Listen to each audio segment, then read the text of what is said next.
Hey everybody, welcome back to another chemistry quiz review. This time we're going to discuss everything that has been covered in chem class for Unit 5 so far, so everybody can be prepared for the upcoming quiz.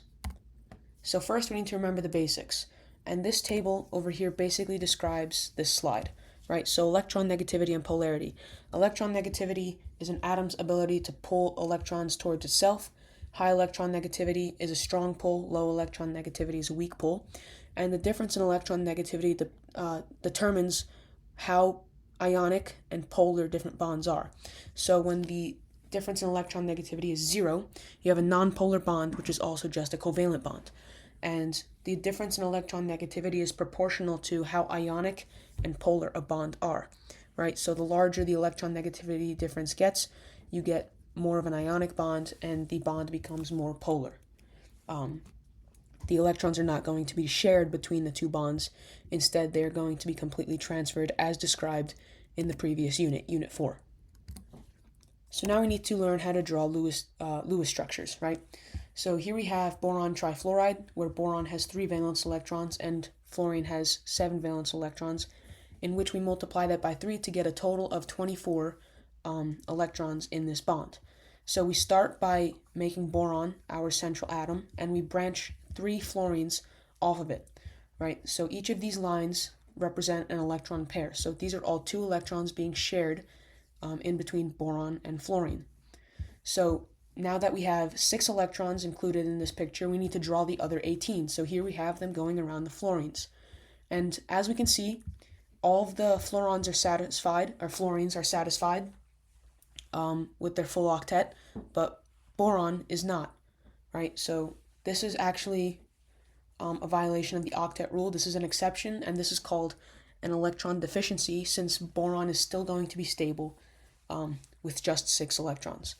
And over here, I pulled this picture right out of the slideshow provided by Dr. Sankar in the Google Classroom. All credit goes to Cengage. But essentially, we just have a bunch of different bond possibilities, how to determine the total valence electrons, drawing the single bonds, like shown over here, and then calculating the electrons remaining, then including the remaining electrons in the bond, and then we are going to check if we used up all of the electrons properly. Moving on, double and triple bonds. So according to VSEPR theory, double and triple bonds are treated as a single electron group or electron domain or electron pair. So no matter how many of these lines you have, it is going to be one electron pair. This is going to be important later on when you are determining electron domain geometry and molecular geometry. So over here, we essentially have CO2, and we can see that the carbon atom is not satisfied. It does not have a full octet because it's only sharing 2 electrons with oxygen and 2 electrons with the other oxygen, which means it only has 4 electrons. So in this case, we need to add 4 more electrons to carbon, in which we draw 2 double bonds, where 4 electrons are being shared from each oxygen to the carbon. So now oxygen is satisfied with an octet, carbon is satisfied, and oxygen is satisfied. Resonance. So resonance is more than one valid Lewis structure can be written for a particular molecule. As shown over here, we have NO3, nitrogen trioxide, and we can see that we can draw a double bond for each of the 3 oxygens to satisfy nitrogen's octet, right? But since there are 3 oxygens, we can draw 3 variations of this double bond, in which we have an example of resonance. But the correct description is only given by the superposition of all 3 structures. So if we would like to simplify this down to just one image, we would do something like we did over here in this image. We have CO3 over here. It is shown that we can draw 3 different double bonds, and over here it is shown that we just represent these double bonds with dotted lines. So that's how you simplify these 3 Lewis structures into just one. So now we're going to talk about violations of the octet rule. So this is fairly simple. Observed only in 3 elements on the period 3 of the periodic table and beyond, right? So only some atoms can violate this octet rule. consider the Lewis structure for sulfur and hexafluoride. So we have sulfur and 6 fluorines. 6 plus 6 times 7 equals 48 electrons. And we are doing our best to use all of these 48 electrons, where we have 2, 4, 6, 8, 10. 10 being shared with the sulfur, and all of the fluorines are satisfied with their octet. But this is a violation of the octet rule, since sulfur cannot have 10 electrons. But since it is in period 3 or below, sulfur is in period 3, it can violate this octet rule. So just keep an eye out for those things. So now we're moving on to naming simple compounds. N2O, dinitrogen monoxide, right? This is fairly simple. You just use the prefixes depending on how many of each atom you have. So if we have 2 nitrogens and 3 oxygens, we have dinitrogen trioxide. Again, all of these prefixes are going to be seen on the back of your formula sheet, just like EDGs and MGs, as I'm going to describe in this first practice problem. So I first started off by figuring out the total amount of electrons, drew the structure, and then I counted the total electron domains, the bonded electron domains, and the lone pairs.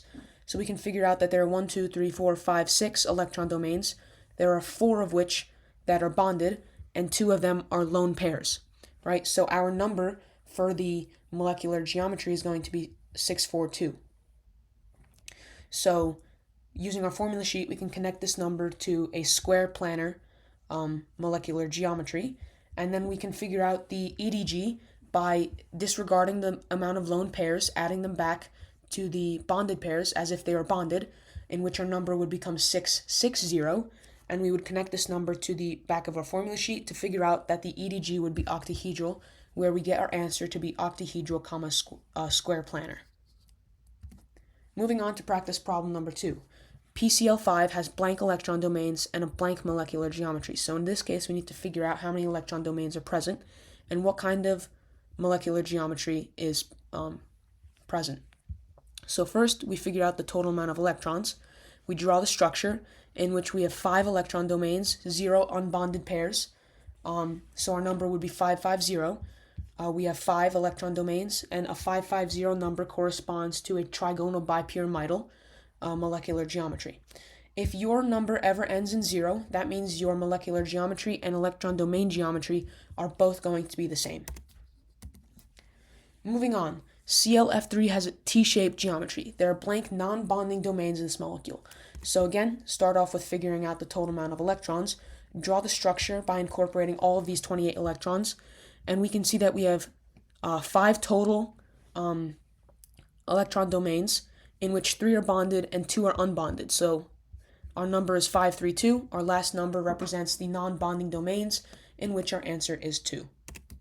These should be fairly simple. You just need to draw out the structure. They're a bit time-consuming, but if you understand it, it's really easy, and these questions are truly gifts on the test. So moving on, we have 3 answer choices where we need to figure out what bond has a square planar molecular geometry. Right? Again, I started off by drawing CCl4, where 32 electrons were present, and we had a 440 EDG, which represents a tetrahedral EDG and molecular geometry. So this one was obviously not an answer. So I moved on to XeF4, where we had 36 electrons present, and an EDG of 1, 2, 3, 4, 5, 6, 6, 4, 2, where we have 6 total electron domains, 4 of which are bonded and 2 are lone pairs, and 642 corresponds to a square planar molecular geometry. So in this case, I was able to check off this box knowing that this is the correct answer. Finally, practice problem number 5. The molecular geometry of CS2 is blank. So first, let's figure out what the molecular geometry is, what the structure looks like, counting up the electrons, drawing it, and we need to remember that double bonds count as 1 electron domain. So in essence, there are 2 electron domains. Our number would be 220, where a 220 electron domain geometry corresponds to a linear molecular geometry, right? And we can cross off the two bent answers, and the only correct answer choice would be linear because there are two double bonds and no lone pairs on C, right?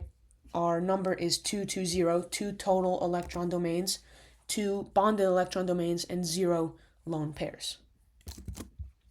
I also have two more practice problems over here that I'm not going to go over, but all of these practice problems just incorporated some of my notes to help me understand what the numbers would be, the EDGs and MGs would be, like the double bond over here. Essentially, just the wording over here is just a bunch of my notes, right? So I'm sure you guys already got the hang of it, so I would like to thank you guys so much for watching this video. I truly hope you guys do good on the upcoming quiz. And again, check my link in my YouTube bio to schedule a free tutoring session with me through the Google form. Thank you guys so much.